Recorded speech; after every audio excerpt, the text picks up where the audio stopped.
دعای ورود به بازار.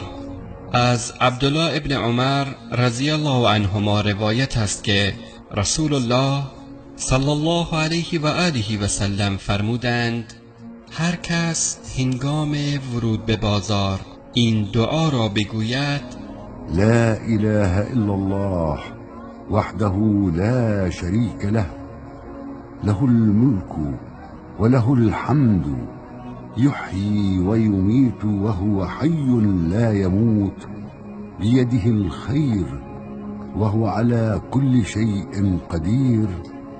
الله متعال برای او 1,000,000 نیکی می نویسد و 1,000,000 گناه از او پاک می کند و 1,000,000 درجه او را بالا می برد.